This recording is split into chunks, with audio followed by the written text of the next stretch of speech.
देखो फ्लैश के कुछ पॉइंट एकदम सीधे रहते हैं, जहाँ पे उसका विलन कोई दूसरा ना हो के फ्लैश खुद ही अपना विलन बन गया है, क्योंकि टाइम सीकर बनना सबके बस की बात नहीं होती, क्योंकि बंदे ने अपने ओरिएंटेशन को ठीक करना चाहा कि हम अपने बीते हुए कल को ठीक कर सकते हैं, मैं सब कुछ फिक्स कर सकता हूँ, लेकिन वो कुदरत के खिलाफ जाना चाहता था। इसी की वजह से फ्लैश में पूरा लफड़ा हो गया। और हम बात करने वाले हैं फ्लैश की फुल मूवी रिव्यू के बारे में, जो 4 दिन पहले आ चुकी है, और इसके बीच में आदि पुरुष का इतना लफड़ा था कि मुझे टाइम ही नहीं मिला इस पे वीडियो बनाने का। तो अभी आज हम बात कर रहे हैं फ्लैश के पूरी मूवी रिव्यू के बारे में, जहाँ पे तुम्हें ज्यादा कुछ लफड़ा देखने को नहीं मिलता है, बस प्यार मोहब्बत के चक्कर में पूरा मामला इन लोगों ने इधर उधर किया है, और लास्ट में थोड़ा बहुत सस्पेंस भी है, तो उसके लिए वीडियो के लास्ट तक देखना। जहाँ स्टार्टिंग में हमें ये पता चलता है कि फ्लैश अपने पूरी पावर का यूज करने लगा है, उसे अपने ब्रूस भैया ने एक नया सूट दिया जो कि एकदम नैनो है, उसकी रिंग से निकल के उसके ऊपर आ जाता है, जो कि मिशनबाजी भी करते हैं, दोनों मिलके एक टीमें बढ़ चुकी है ना। तो बैटमैन के पास बस अपने बैरी एलन है, यही अब आपस में दोनों इधर उधर जाके दुनिया बचाते हैं, और इसके बीच में उसे पता चलता है कि भाई मैं अपने बाप को इन सब चीज़ों से रिहा कर सकता हूँ, क्योंकि गलती मेरे बाप की थी ही नहीं, मेरी मॉम की डेथ में। तो लफड़ा वहीं से समझ में आता है कि मेरी पावर इतनी पोटेंशियल है कि मैं उस चीज़ को ठीक कर सकता हूँ पास्ट में जाके, जिसके चक्कर में पास्ट में जाता भी है, वहाँ उस सर्कल को भी देखता है, जहाँ उसे समझ में आता है कि ऐसा लफड़ा हुआ था, मेरे बाप तो वहाँ थे नहीं, और ये सब तो ऐसे ही हो गया है कि एक्सीडेंटली मेरे पिता फर्जी ऐसे ही लड़ाइयाँ या ऐसे इल्जाम के चक्कर में फंसे जो उन पे लगा ही नहीं है। तो उसी को यूज करने के लिए वो ब्रूस से बात भी करता है, जहाँ पे ब्रूस भैया उसे बताते हैं कि तुम शायद सब कुछ ठीक करने के बजाय सब कुछ बर्बाद भी कर सकते हो। मेनली लास्ट में वही होता है, लेकिन बंदा फिर भी बात नहीं मानता है, और चोरी से वो निकल जाता है टाइम सीकर की तरफ। अपने भाई जज्बात के चक्कर में वो टाइम ट्रेवलिंग कर देता है, जिसके चक्कर में पहुंच तो जाता है, लेकिन ऐसे किसी दूसरे यूनिवर्स में न जाकर वो फ्यूचर में पहुंच जाता है, जहाँ पे उसका सेकेंडरी बैरी अगर नहीं होती है तब पॉसिबिलिटी दिखाई जाती है कि क्या हो सकता है। तो बैरी की मॉम तो वहाँ मरती नहीं है, लेकिन वहाँ बैरी जो होता है वो थोड़ा इससे काफी ज्यादा डिफरेंट होता है, और उसे भी पावर्स भी नहीं मिली होती है, वो काफी टाइम पहले पहुंचता है, लेकिन उसे पता होता है कि फ्यूचर में क्या होने वाला है। दोनों का मिलाप होता है, दोनों आपस में समझ जाते हैं, फिर से पावर दिलाने के चक्कर में फाइनली इनकी ओरिजिनली पावर चली जाती है, जिसके बीच में इन्हें लगता है कि ऐसी दुनिया ढूंढनी है जहाँ पे सब कुछ हो, सुपरमैन हो, बैटमैन हो, एक्वामैन हो, जहाँ ये डिस्कस भी वही सब करते हैं कि भाई सारे हीरो कहाँ गए, लेकिन उन्हें पता चलता है कि ये अल्टरनेट वर्जन हो गया है, जहाँ पे तुमने टाइम ट्रेवलिंग की तो ऐसे दुनिया बन गई है जिसका परिणाम काफी उल्टा हो गया। वहाँ पे लेडीज सुपरमैन है, एक्वामैन, वंडर वुमन का कोई सीन ही नहीं बचा है। तो उसी के बीच में इन लोग बैटमैन को ढूंढते हैं कि हम ऐसा कुछ करके अपने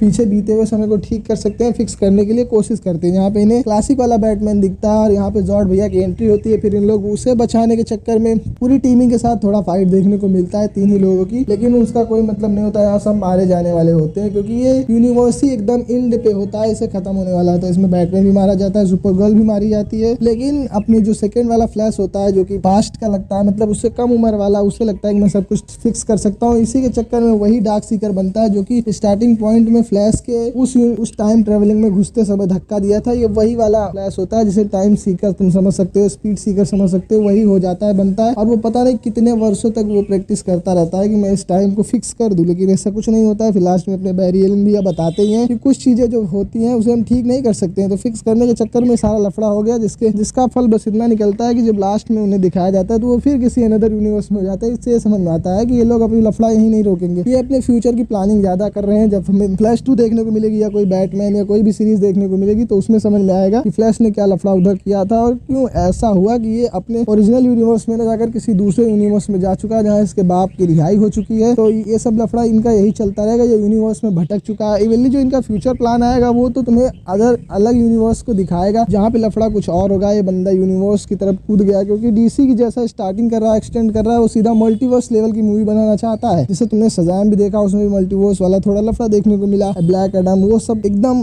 ऐसे एक्सटेंड करना चाहते हैं जैसे मार्वल ने स्टार्टिंग की थी अपने यूनिवर्स से मल्टीवर्स की तरफ सागा को खींच रहे हैं। तो इसकी स्टोरी काफी डेडिकेट होगी। इवन फ्यूचर में कई फ्लैश देखने को मिलेंगे, कई ऐसी स्टोरी देखने को मिलेंगी, शायद हमें जूम भी देखने को मिले और भी कई जॉर्ड देखने को मिले। तो इसके लिए आप इंटरेस्ट रखे रहिए। तब तक हमारे चैनल बन रही है HBT एक्सप्लेन पर। हम मिलते हैं अगली वीडियो में। Bye bye.